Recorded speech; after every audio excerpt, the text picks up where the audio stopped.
Hello everyone, welcome back to English achievers. और आज हम बात करेंगे how to attempt your English exam.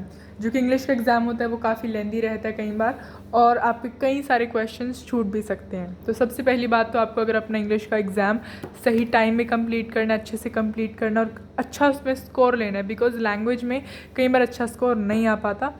तो उसके लिए फ़र्स्ट थिंग तो आपको प्लानिंग करनी पड़ेगी। आप अपने उस पर्टिकुलर टाइम को, जो आपके पास 3 घंटे हैं, 1 घंटा है, उसके अंदर आप कितने टाइम में क्या चीज़ कवर करोगे। तो सबसे पहली चीज़ तो आती है हमारी रीडिंग सेक्शन। तो अगर आप 10th में, 12th में, 9th और 11th में हैं तो आपको कई बार रीडिंग टाइम दिया जाता है। 10th 12th को तो ज़रूर दिया जाता है। तो आप उस रीडिंग टाइम में एक चीज़ कर सकते हो कि सबसे पहले आप जस्ट एक व्यू आप इस पूरे एग्ज़ाम का आप एक बार से सारा कुछ पलट के देख सकते हो कि क्या है क्या नहीं है।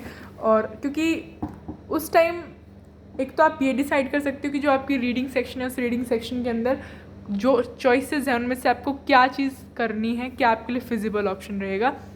और दूसरी चीज़, जैसे आपका ये कवर हो जाए, बिकॉज आपके पास 15 मिनट्स रहते हैं, तो इन पर्टिकुलर 15 मिनट्स में आपके पास बहुत कुछ होता है करने के लिए। क्योंकि अगर आप उस पूरे पेपर को पलट कर ये तक डिसाइड कर लेते हो कि आपको करना क्या है टाइम, तो वो एटलीस्ट लेता है कम से कम आपके मैक्सिमम 10 मिनट्स। तो आपके पास स्टिल 5 मिनट्स बचते हैं। तो उस 5 मिनट्स को आप अनसीन पैसेज को रीड करने में लगा सकते हो। और अनसीन पैसेज को रीड करने का बेस्ट तरीका रहता है कि सबसे पहले आप उसके सभी क्वेश्चंस को बस एक बार स्किम कर लो ऊपर से कि क्वेश्चंस क्या है अनसीन पैसेज के अंदर। फिर आप उसकी रीडिंग शुरू कर दो एज इफ़ आप अब पेपर शुरू कर चुके हो। ठीक है, पहली चीज़ तो ये। अनसीन पैसेजेस के ऊपर बहुत सारे डेडिकेटेड वीडियोस चैनल के ऊपर हैं जो कि आपको जल्दी सॉल्व करने में भी हेल्प करेगी और एक्यूरेटली। राइट, सेकेंड चीज़ अब आता है हमारे पास राइटिंग सेक्शन। जो कि राइटिंग सेक्शन रहता है, राइटिंग सेक्शन को अटेम्प्ट करने का सबसे बेस्ट तरीका है, फर्स्ट ऑफ ऑल तो घर पे आपको प्रैक्टिस करनी पड़ेगी for achieving a lot of, या कहीं तो फुल मार्क्स कई बार नहीं मिलते, पॉकेटिंग में कट जाते हैं, बट हाईएस्ट स्कोर करने के लिए राइटिंग सेक्शन में प्रैक्टिस इज फर्स्ट। उसके ऊपर भी कई सारी वीडियोस चैनल पे हैं और आगे भी आती रहेंगी। तो राइटिंग सेक्शन को स्ट्रॉन्ग करने के लिए फर्स्ट थिंग है प्रैक्टिस। क्योंकि कई बार क्या होता है, सेम क्वेश्चन जो आपने घर पे अटेम्प्ट करे होते हैं एज अ प्रैक्टिस आ जाते हैं एग्जाम में, और ये बहुत फ्रिक्वेंटली हो जाता है। बिकॉज सबसे पहली बात है, करंट जो कि टॉपिक चल रहा है आपको उसके ऊपर राइटिंग सेक्शन के अंदर देखना चाहिए। अगर आपका आर्टिकल राइटिंग आ रहा है, कोई डिस्क्रिप्टिव पैराग्राफ आ रहा है, या कहीं पोस्टर मेकिंग है, एनीथिंग रिलेटेड टू दैट, वो आता है करंट अफेयर्स से।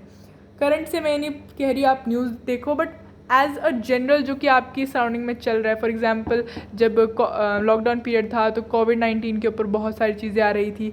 अभी जो कि चल रहा है कि मोबाइल फ़ोन्स के ऊपर मतलब चिल्ड्रन को देना चाहिए नहीं, उसका इफेक्ट क्या है, और इंडोर गेम्स, आउटडोर गेम्स, तो कुछ ऐसे जनरल टॉपिक रहते हैं जिनके ऊपर बात होती रहती है। पोल्यूशन हो गया, और कि ग्लोबल वार्मिंग हो गया, क्लिनिनेस हो गया, इन सब चीज़ों के बारे में आपको पता रखना चाहिए ताकि आप उसके ऊपर लिख सको।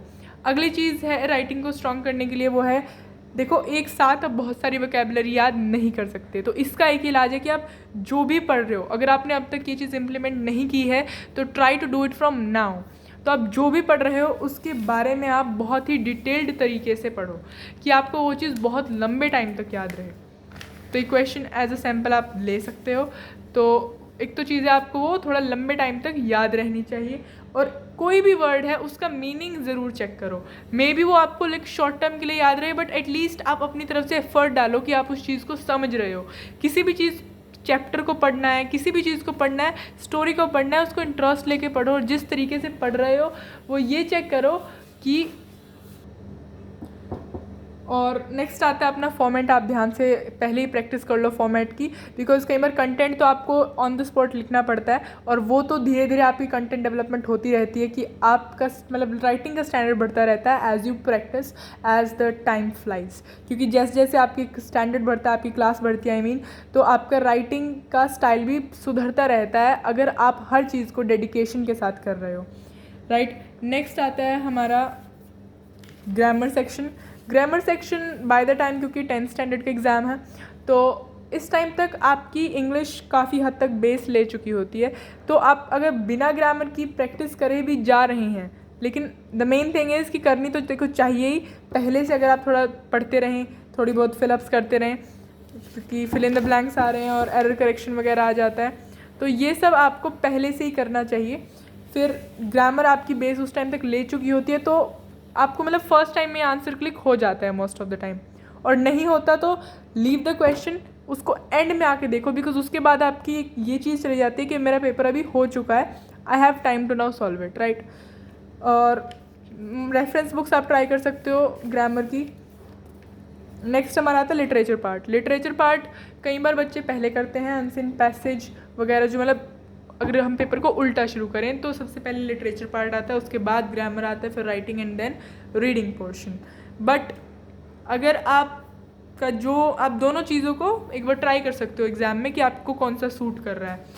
मेरा रहता है कि मैं सबसे पहले शुरू से ही पेपर करूं, बट कई बार बच्चे लास्ट से भी करते हैं, बिकॉज ये वाला सेक्शन ज़्यादा मार्क्स रखता है। बट मेरा मानना है क्योंकि इस सेक्शन को आपने बहुत मतलब अच्छे से पढ़ा होता है, आपने पूरा साल लिटरेचर पढ़ी होती है, आपने पूरा साल अपनी बुक को अच्छे से पढ़ा होता है, तो ये चीज़ें आपके माइंड में रहती हैं। बहुत ही कम होगा चांस कि आपके माइंड में चीज़ें ना हो।